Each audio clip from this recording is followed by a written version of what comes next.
All right. Hey, you guys. Are you ready for day number 4 of the 21 days of prayer for your business? It is catching a vision. It was a couple of minutes or maybe a few seconds late starting live because I'm out of sorts this morning. My husband and girls left the beach area to go back out to Birmingham for a bit. And so usually my husband helps me set up the area here. And as I was setting it up this morning, I was like, oh, wait, look, it looks a little wonkified and it's like not even and all of that. So I rely on my husband a lot, you guys. It's funny on this journey. You know, I seem to get a lot of the credit whenever we go places or like, oh, Monique, speak here, Monique, do this. But I'm thinking, if you guys only knew that my husband is like 99.999% of what I'm doing right now. And the success we found in the business has been pretty much all him. But somehow on this journey, I've gotten a little bit of that credit. Makes no sense to me. But anyway, so I'm so glad you're here for day number 4. You are sticking with this. Hello. I'm so proud of you. 4 days into it and you have not thrown in the towel. Yay, you. Okay, so let's review. What have we talked about? Now, we're going to do a little bit of housekeeping, remember, before we get started. First thing I need to tell you is this. I mentioned yesterday that the YouTube video was going to be hopefully corrected today to where it's not like all shaky and going in and out. When I record these videos, I'm doing it on FaceTime. And so when I upload it to YouTube, it's a little bit crazy. And so we are still working on a solution for that. And I apologize that that solution has not taken place 2 days. So let's try making it through another day. I'm going to try not going in and out like that. I think that is when YouTube does all these crazy things with it. But, you know, I'm a hand talker and I'm very passionate and I get really excited. And so it's just probably going to happen. All right. So a few things, homework to get started or housekeeping to get started. My husband usually pins a post, and because he's driving or one of my kids are driving, I have no clue. Well, it would only be one child, which would be Alyssa, that would be driving back. He typically pins a post just so if the question gets asked over and over, it's right there. And the number one question that always gets asked is, one, do I have to have the book? Because I will be talking about this book throughout the video. And the answer is no. You do not have to have this book to participate. Grab you a notebook, grab you a pen, and just follow along. I will hit some of the questions and the things that I ask people to write down. And if you don't have the book, you can write it in your notebook. But then people also ask, if I do want the book, where do I get it? And it is spell out you, infuse.com. Okay, so he normally pins that at the top, and I'm not for sure if he can do that today. I'm trying to look, but anyway, so there you go. The next thing that I want you to know is that if you don't, I'm going to adjust this just a little bit. If you don't, if you're just now tuning in for the very first video and it is day 4 and you have not watched day 1, day 2, day 3, I need you to go ahead and hit pause and leave us. I'm sorry, but don't watch this video and go back to day 1 and watch day 1. Then I want you to watch day 2. Then I want you to watch day 3, and then you can come back and join us here on day 4. This is very much a process. I've said it in every video. And I am going to be very repetitive and go over what we discussed very briefly because I want it to get in your head. Have you ever heard if you hear something over and over and over and over, it really starts to stick? Like, I don't know what the statistics are, but there is some kind of statistic out there that you've got to hear it so many times. And so I want to review really quick what we have gone through. Okay, so we have decided to give control over to God. We have acknowledged that we need Him. And while we may want to make that difficult, And while we may want to go, okay, we want to control how we're handing over control, really it's just trusting and saying, Lord, I acknowledge you. Whatever is put before me, I acknowledge you. And I want you to have your way in my life. And I don't know what that's going to look like, but I acknowledge that you are going to direct my steps. Okay, so that's the very first thing. The next thing is freedom from your past. That's what we discussed on day number 2. So now that we've acknowledged, now we really need to start beginning to walk in freedom, because we cannot have success in business or contentment in life if we have not been able to hand over those things that we have gone through in our past. We let it define us, and we let it keep us from living out this abundant life that Christ Jesus has set out for us. And so that was on day number 2, finding freedom. Day number 3 yesterday was you are uniquely made. You are. Now that you've handed over control, now that you're starting to find freedom, you really need to start understanding, how am I wired? What is it about me that is unique? What is it about my design that is special to me? And you have it. Everybody has it. There's not just a select few people out there that are unique. Everyone is unique, okay? And so yesterday we decided to start diving into what your gifts and what your talents were. You know, I love watching the comments and the messages and the posts that you guys are doing. A lot of you went out there and you asked your friends, what are my gifts? What are my talents? I got messages from you guys who were saying, my eyes were opened. Oh my goodness. You know, I got a message from one girl who said, I put it out there and I had a negative comment. And I was like, come talk to me. What was the negative comment? Well, the person said, wow. And, you know, I really took it as this person was kind of like, you know, thinking, well, you're trying to like pat yourself and all of this and that. But instead, listen to what she did. The beautiful thing, usually she would have let that stop her, but she decided to reach out and message this person and just kind of create a conversation.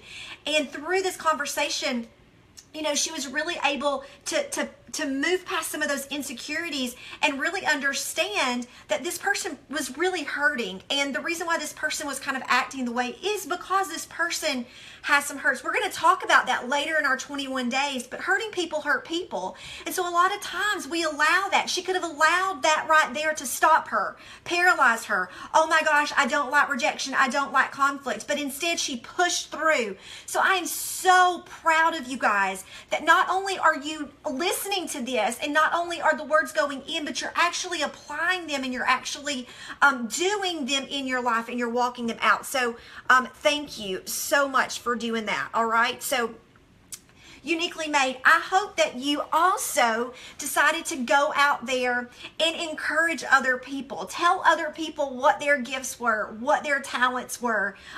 Give them high fives because that is so motivating to somebody. Maybe they're not even doing this series. You could have just randomly told somebody that, and that is totally going to make their day.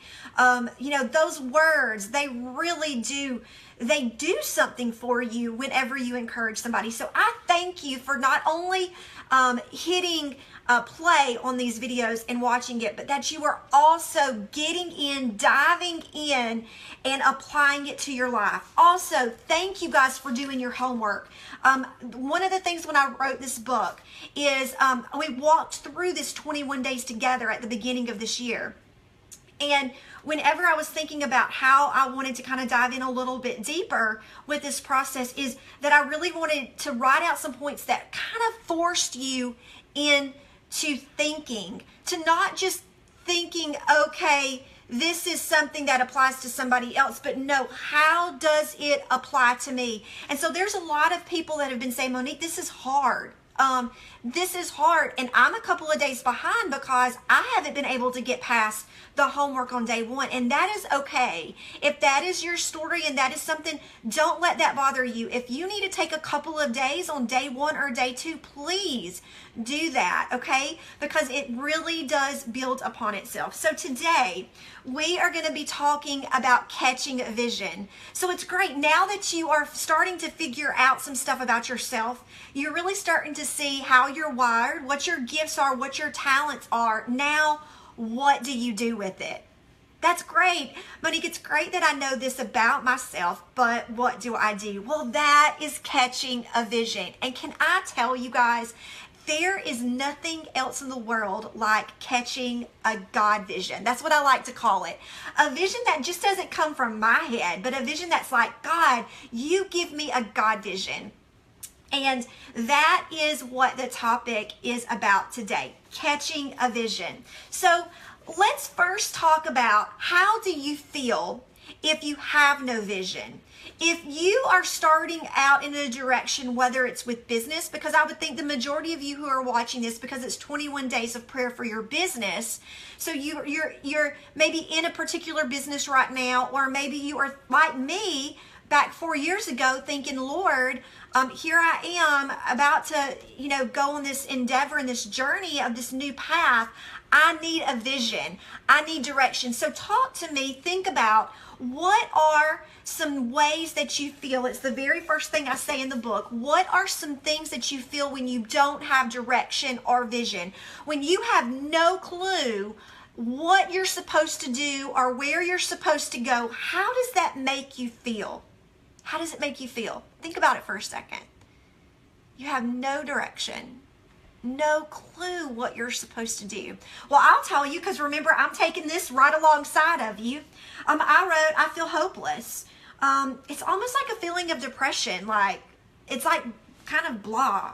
I don't know. I don't know what I'm supposed to be doing. How about uneasy? What about worthless? Almost a panic. Do you get kind of stressed out? Like, I don't know what I'm supposed to be doing. Like, what? Just somebody clue me in. Tell me what to do.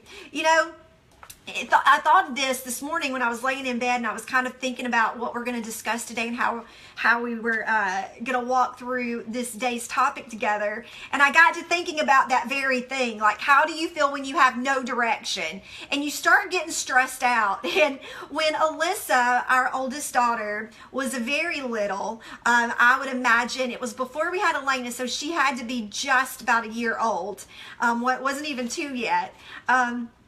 We were in Tennessee, and we went up to Chattanooga, and we were driving around, and now you're starting to get old when you can make comments like, this was before we had GPS. Like, this was before you could go plug in a little destination and it goes, turn now, or U-turn, or here's a new route. Okay, this was back in the day when you got in the car and you read directions or you read a map, okay?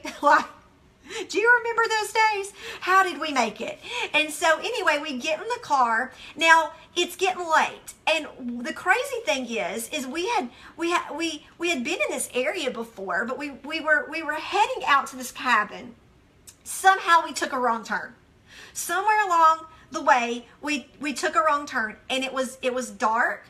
We were having a hard time seeing the street lights. We really weren't crazy familiar with the area because it was a state that we didn't live in. And so we're driving along, and we just keep getting more lost. Like, we are not finding it. And all of a sudden, so we have no direction. We are aimlessly trying to find our way.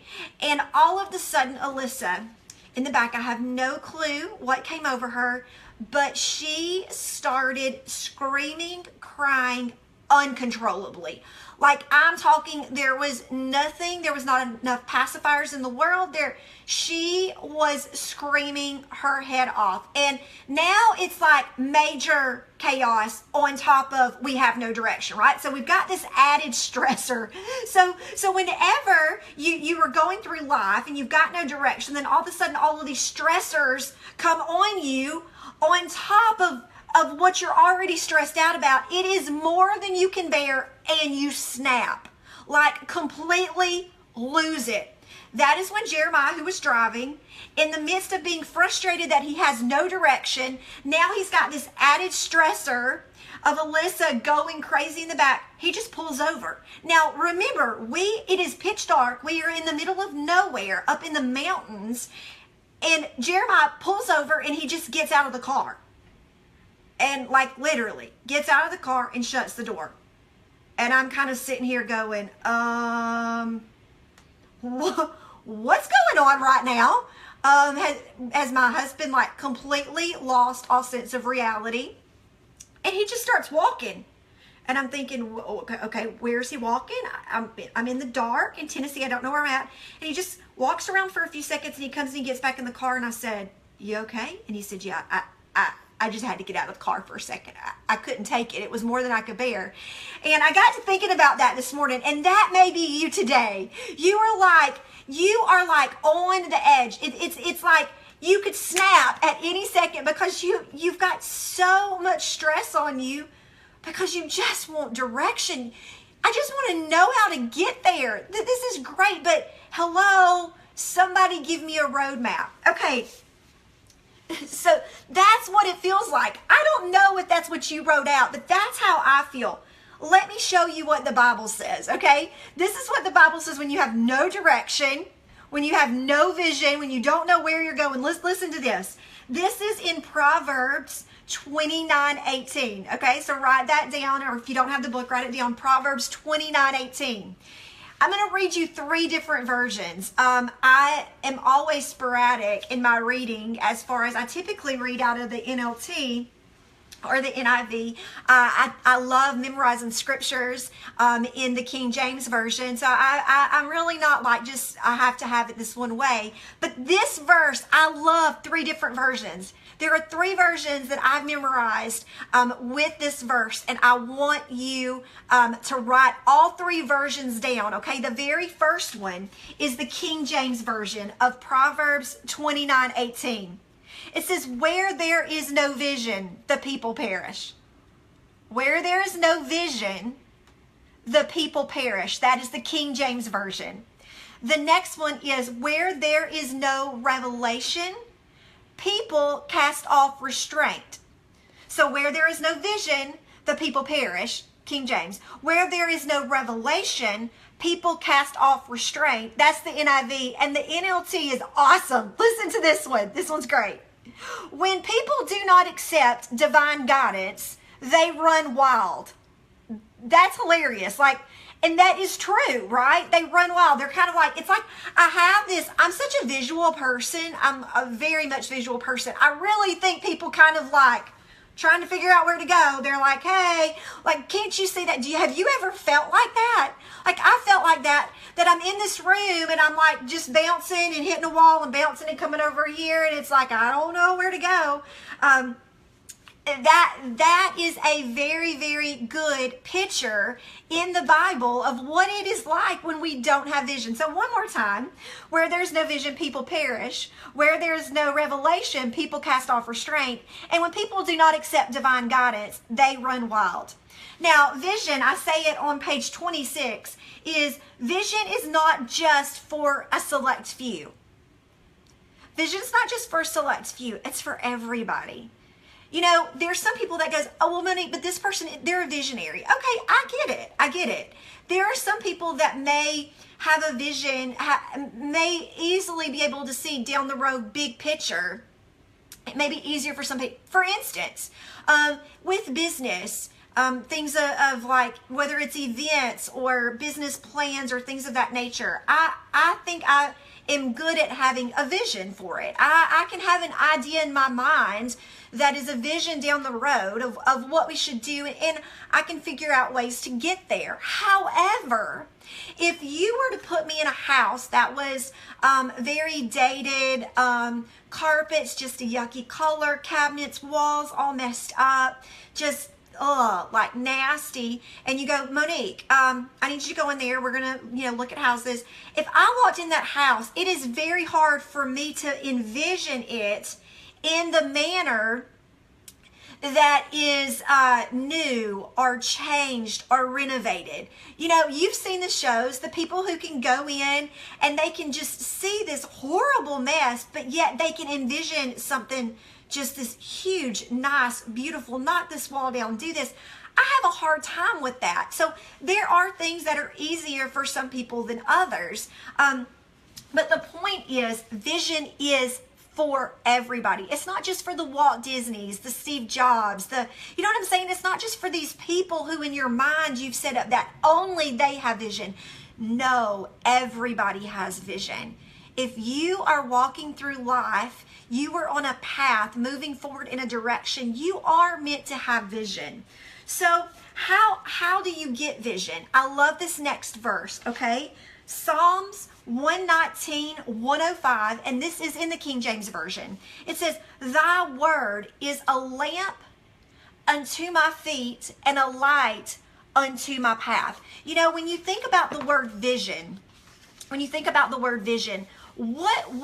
does that mean? Like, what's a definition of vision? Is it, you know, seeing what's in front of you? It's seeing the screen. Physically, we are talking about if you've got vision, eyesight, you can see the words, you can see what's in front of you. But vision is also being able to maybe see plans or ideas or things down the road, okay? Now, if you are just thinking of the physical sense of vision, seeing, having sight, not being blind in the physical sense of your body, you are going to need light to see. Am I correct? Like, are you ever in the dark, complete pitch dark, where you can't even see your hand in front of you, and you have physically got sight in your eyes, your body, you can see, but if you're in the dark, you have no vision, so you can't see that one step in front of you, okay? So now when you think in a spiritual realm, and when you think upon this just life and direction, it says in the Bible, thy word is a lamp unto my feet and a light unto my path. Remember what we said in day 1, acknowledge me in all your ways and I will direct your paths. Direct your paths. The path here, if you're on a path and you're in complete darkness, you're going to need a light to shine, and maybe not to see the end destination, but you need a light right here just to see one step in front of the other. You still may get where you're going down here, but you just need to see one step in front of the other. That is vision. So where we begin to find vision is turning to God, which you've already began that journey by saying and acknowledging, Lord, I want you to be a part. So great, you are moving in the right direction. You are. Hang in there. So now that you've said, Lord, I give you control, I want you to direct my steps. Be that light. I'm going to go to your word. I'm going to go to you and trust that you are going to make my path straight by being a light and a lamp into my feet each step of the way. When I was writing this book, I got to thinking about a funny story that my daughters and I and Jeremiah, whenever they were really little, I want to say maybe they were 5 or 6 years old, I had read this book, 101 Things to Do Before Your Kids Leave Home. I kid you not. And it was in the middle of when I was a nurse. It was in that 4-year period of, getting ourselves out of the mess that we were in. And I read this book, 101 Things to Do with Your Kids Before They Leave Home. And so that year for Christmas, I decided to buy things and to give them things that were in that book of things of memories we could make. And 2 of those that I found in that book was, 1, you could spend the night in an aquarium. You can. Go look it up. You can do it. The Tennessee Aquarium in Chattanooga, you could spend the night, and we did, and we booked it, and it was kind of the craziest thing we've ever done, but it was a group of about 20 other families, and we spent the night in the Tennessee Aquarium. It was awesome. On that trip, we also did a thing that was do a lantern tour through a cave. There was also one that you could spend the night in a cave, but I figured we'd save the spending the night for the aquarium, and we would do the lantern tour of the cave in Tennessee. And so I signed us up. I gave it that to them for Christmas, and we set out that next year to really check off some bucket list items and to do some stuff with the family. And I was so excited about these trips. We did both of these trips in the same kind of time that we went up there. So the first one, aquarium, went down perfect. It was great. It was a little cold, but it was good. And the next night, I was so excited to do the lantern tour. We had been through this cave before. It's Ruby Falls in Chattanooga. And we had been there before, gone through it plenty of times with lights on, okay? So we get there, and we get there, and there's no other kids. It's just us with our daughters. And I'm thinking, okay, well, not a lot of people are bringing kids to this. This is interesting. Okay, we're gonna go. So they give us these little hard hats. I've got to find a picture and share it with you. It's hilarious. They give us these little hats to wear, and they give us a lantern. And the lantern, I'm not talking like massive lantern that is like glowing this huge light. It's like a little lantern, you guys. And we get the little lantern, and they give us all one. We each have one. And it's not like the main guy's got this big light and it's lighting the way. No, it is legitimate. We have a little light, and you really can only see one step in front of you, okay? So Jeremiah gets a lantern, I get a lantern, and Alyssa and Elena get a lantern. We board the elevator that takes us deep, deep, deep, deep, deep, deep, deep, deep, deep down into the cave. The doors open, pitch dark. That is when everybody frantically tries turning on their lanterns. Everybody's trying to get their lanterns turned on, because it's not, I believe it was some kind of like electric type lantern. Literally, out of me, Jeremiah, Alyssa, and Elena, I want to say 2 of our lanterns were not working. Like, were not working. So we were having to share a lantern. So now not only was it not a lot of light, now it's really hardly no light. So we start on this journey, and I'm thinking, okay, I'm not wanting to freak anybody out, but this legitimately is a little scary. Now, to top it all off, this was right around Halloween, I believe, when we ended up taking this trip. And I want to say that they had some kind of like haunted tour through some part of it. And so in my mind, I'm thinking, Lord, could we please not run into that section of this cave? Because if so, I'm not going to be able to take it. It's going to really freak me out. So we start going. We start going. We're on this destination. If you've been to Ruby Falls, there's this massive waterfall at the end of it. And it's a pretty long walk to get there. So we know, we've been there before. We know this destination that we're getting to. But literally, we are having to take one step at a time. One step at a time. Looking at our feet in front of us that this light is getting to the path. It would have been crazy if we'd have just said, you know what, I'm going to turn this light off and I'm just going to feel my way around and eventually I should get there, right? Not only is it going to be scary, but it's probably going to be dangerous. There's lots of places that you can fall. There's lots of little places that have water. It would be dangerous if we didn't have that light in front of us. Well, we take that little journey on, and we keep going, and we keep going, and we finally get there.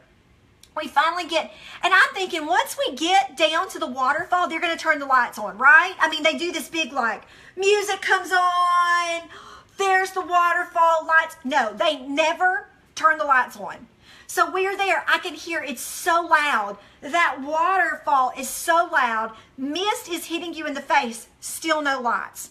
So me and Elena are sharing my lantern, and I look over at her. You know, we're kind of like partners in crime here. And I go, you know, hey, where's your dad? Where's your dad and your sister? And she's like, I have no clue. So we are like walking around, and we're like holding the lantern up in people's faces, like trying to, okay, we think there's some people here. No, not them. We keep, and I'm, you know, not panicking too much because I realize, you know, they're hopefully together. We walk around until finally we find a little bench, and I hold it up, and sure enough, there's Jeremiah and there is Alyssa. And Alyssa is in complete panic attack mode. I mean, I'm talking, the girl can't breathe. She is freaking out, crying uncontrollably, and Jeremiah is praying with her. Now, even as I tell the story, there's parts of me that wants to break out and sob and ugly face cry, that I feel like I am the most horrible parent alive. But then also it makes me kind of giggle because I'm thinking, what in the world? Like, this is crazy. This is crazy. But you guys, I think what gets me emotional is that is where so many of us are. That is where so many of us are. We are scared. We are freaking out. Alyssa couldn't see. She couldn't see. She felt like, oh my gosh, it's dark, it's lonely, it's scary. I can't see where I'm going. Thankfully, Jeremiah was there to pray with her, to be with her, to comfort her. And you guys, that is what Jesus is for us on this journey. There are going to be times that you, sorry, I'll get a little emotional. There are going to be times where this journey is hard. There is going to be times that this journey, I didn't even bring tissue, you guys, over here is dark. It's scary. You are going to take turns that you are going to think, what is going on? But I'm telling you, Jesus is our Heavenly Father. Just like Alyssa went to her earthly father at that time, Jesus is that to us, you guys. And so Jeremiah picks up that light back up with Alyssa after she catches her breath, after he's prayed with her and calmed her down. He picks up that light and continues, and we walk back to the entrance of the cave, and he's holding that light for her. You guys, just because we have him, we have Jesus, we have his word, that doesn't mean that we're still not going to have times where in our own mind and in our own strength and we start panicking and we're like, Jesus, I don't know.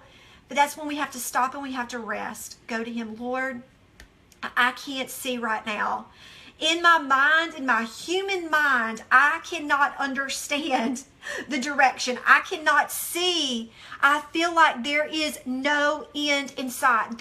I don't even feel like there is a light at the end of the tunnel. I can't even see it. But Lord, I trust in you. And just one step, Lord, if you can just help me one step in front of the other. I don't know what it's going to lead to. I don't know what is down the road. I don't know what is at the end of the path. I don't know what is around the corner, but I trust in you that you are going to be my lamp right into my feet, just one step in front of the other. That is what Jesus is to us, you guys. That is what he is to us. There is no respecter of person. Vision is not just for this grand person in your mind. Vision is for you. This is the kind of vision that you need to walk into, okay? So finally, I want to leave you with this. We're going to pray, and then we're going to talk about, I want us to talk about the walkout points for today. Today's going to be a little bit shorter than normal. People have been asking me how long are these videos going to be, Monique. I have no clue. I can very easily get long-winded. I'm trying to reel myself in. But there are going to be days that are not going to be quite as long as others. And hopefully that's going to help you kind of. Some days are a little bit deeper. Some days are a little bit lighter. But I want us to walk through the walkout points, and then we're going to pray, okay? The walkout points for today, if you've got the book, it's on page 29. The walkout points for you, Monique, that's great. I want to find vision. Can you walk me through some things? Give me some things that I can do. Okay, well, first, find a quiet place and sit. Spend time in worship. I've been sharing with you guys some worship music. Listen to some worship music. Find some places to go. Just quiet yourself. Put in some headphones. Just sit. Just sit and worship. Just sit and listen. Just sit and be still. Don't do anything at all. Don't even listen maybe to worship music. Just sit and be still. Rest in his presence. You guys, the Lord so many times, I'm going to talk about it in a couple of days. I'm going to share my story with you of how I felt like I got a vision of what I was supposed to do with my business back 4 years ago during the 21 days of prayer. I'm going to share it with you in a couple of days. But I need you to know, in that moment when I felt like I had this major aha God moment, what I like to call a God vision, is really when I was just sitting in a room and I was worshiping. I didn't go in that room and go, okay, I need a vision. I just, it was something I'd been praying for. And this was just in the time of worshiping. I really felt like the Lord just dropped this in my mind and in my heart. And so that's what I would tell you guys. Find some quiet time, find a place, get by yourself, and just rest in him. Worship him, thank him, honor him. The next thing is ask the Lord to work in you these 21 days. Ask for a God vision. Seek and you shall find. Ask, knock, ask. We're going to talk about those verses down the road, but it will be given unto you, okay? So ask the Lord to work in you these 21 days. Ask for a God vision. One that is birthed through him. Lord, I can come up with a lot of ideas on my own, but I need it from you. I need it from you. That is back to giving God control. I can do it on my own. I might can sit here long enough and think up of something, but I need you. I need this to be a divine revelation. So ask him. You are giving him control, and you are moving in the right direction. Right now that you're doing this 21 days of prayer, you are moving in the right direction. You are. The third thing I said is have faith that God will lead you in the best direction. Have faith. Have faith. Ask the Lord to open and closed doors. What does that mean? Let's talk about that for a second. Pray for wisdom and discernment. Pray for wisdom. Lord, give me wisdom. A prayer that I have prayed for as long as I can remember has been this: Lord, give me wisdom way beyond my years. Lord, I've prayed that honestly for as long as I can remember. Lord, give me wisdom way beyond my years. Give me wisdom. So pray for wisdom. Pray for discernment. Lord, give me discernment. I need to know. Lord, put that gut feeling in me when I'm not supposed to do something. Lord, give me discernment. Wisdom and discernment. Pray for it. Pray for it. But when I say ask him to open doors and close doors, let's talk about that for a second. We're going to talk about this and pray, okay? When we talk about opening and closing doors, this is the way that I pray, okay? When I very first got started on this journey with the business that I'm with, I really was wanting to, I had this vision in my own mind. I had this vision of what I wanted to do. If I found success, I really wanted to have this property where I could grow my own food, where I could have like chickens and so I had this vision in my mind of what I wanted, right? I wanted to live off the land. I wanted to be self-sufficient. So this is right during the 21 days of prayer. And I'm thinking, this is a pretty good vision. It could even be from God. So here I'm going to go after it. So remember, we had no money. So every single weekend, Jared and I would hop in the car and we would search for land. We'd search for land. Search for land. And we found a lot, but it was a lot of money. It was a lot of money. You guys, we couldn't afford it. Even if we were like, this is the perfect land right here, we'll take it. We couldn't have bought it, all right? And so this process went on week after week, really month after month. And finally, I really felt like the Lord was saying, Monique, what are you doing? Could you do what I put before you? Do what I put before you. This business that you've prayed for, that I've given you a vision for, just pour everything into that. Do what I put before you. Walk in that direction. I've given it to you. I've given you a vision for it. But now you're trying to work at this end goal down here that, yes, maybe it is the end goal, but you're trying to get something here at the end of the journey that maybe you've got to walk out the process. Do what I put before you. And so literally, you guys, we hung up that hat of trying to figure that out and just dove straight into the business and growing our business and working our business. And that is when things started to snowball. Now, 4 years later, we are sitting at a place that the majority of all of that property that we wanted, I could buy very, very easily right now, but I couldn't at the time. So many times we try getting ahead of the game. We get this vision or this idea and we try going straight to it, but we have to walk one step in front of the other. It doesn't mean that that's not down there and we still may not get to it. That cave, even though we couldn't see that waterfall down the road, we eventually got to that waterfall, but it took one step in front of the other. We live in a day and time in a society where we want it right now. We have microwaves. I'm on this Instapot craze. I mean, hello, I can cook something in 10 minutes. Voila, we want it right now. We want it right now. But there is a process. There is a journey. So Lord, I pray that you open up doors. I'm going to do what I put before me, but open up doors, direct my steps, give me wisdom and discernment. When we were in Utah, we lived in Utah and we were looking for land. I wanted a retreat center up there. That land, I'm thinking, okay, this is it. Now we can afford it. Let's move to Utah. Maybe the reason why we couldn't find the land in Alabama was because we're supposed to be up here in Utah. So we repeated that same thing of looking for land. We have probably looked at every piece of land in the Heber, Park City, Springville, that area in Utah. We have looked at every piece of land imaginable and nothing would ever work out. But we would pray, Lord, you bring us, if it's supposed to work out, let it work out. We finally found this house one day. And we were like, this is the one. This is the one. Oh, it was amazing. It was amazing. It was amazing. And so it still was a little bit on our high end. And so we asked the lady if we could do kind of a lease to purchase. There, we totally could make the payments, and we really only needed about 4 months to come up with the down payment. We would be good. We would be like sitting in that house, loving it. She wouldn't do it, would not do it. Now we prayed, Lord, open and close doors. Very easily she could have done that, and we would have been able to be living and owning that house right now. But closed door, didn't happen. We find another house. Now this is within our budget. We even have the down payment saved up. Lesson we learned in the other house was we need to have that down payment right now. Saved up the down payment. Now we find this other house.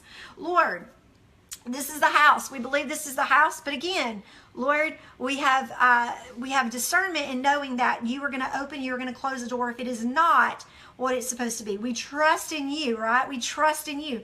So we go and we see this house. We love it. We put a contract on it. It's ours. In our mind, it's ours. It is our house. I've already posted about it on Facebook. I mean, it is this big to-do. Family members have already come to see it.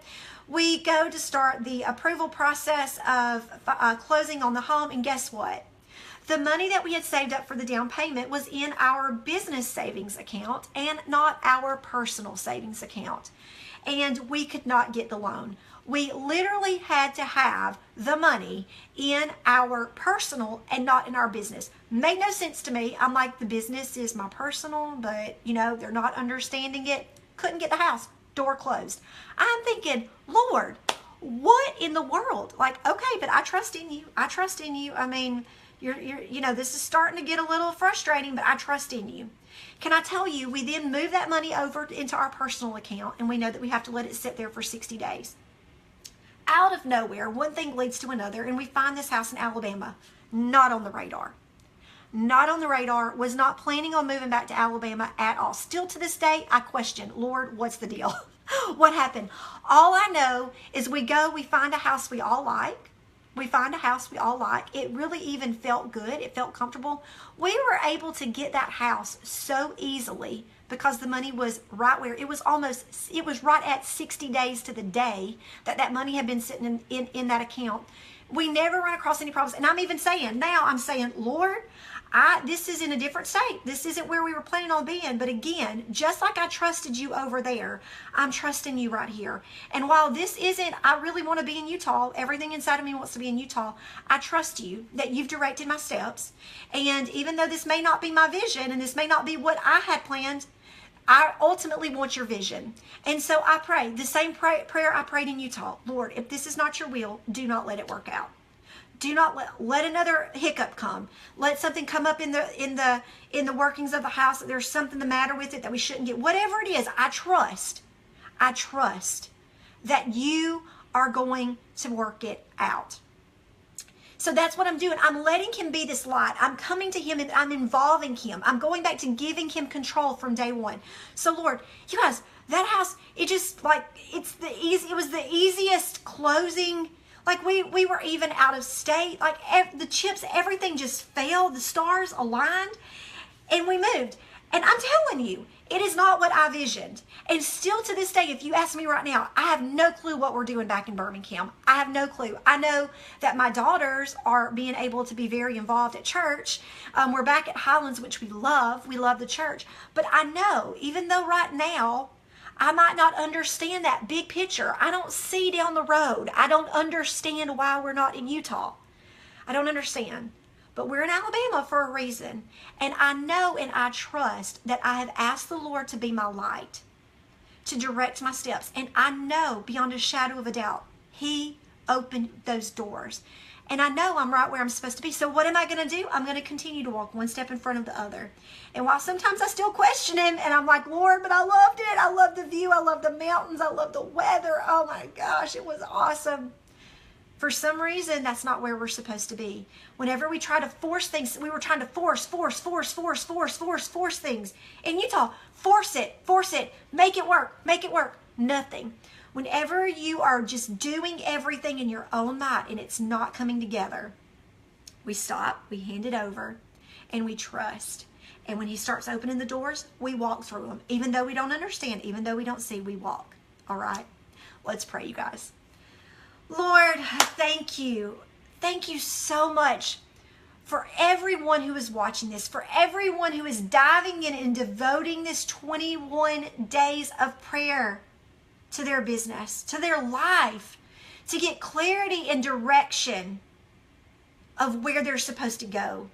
Lord, I don't know their stories, but you do. You know everything. You know their hurts. You know their fears. You know their struggles. You know their questions. You know the path that you have them on. You know the path. You know the direction. You know where they're going. You know that end destination.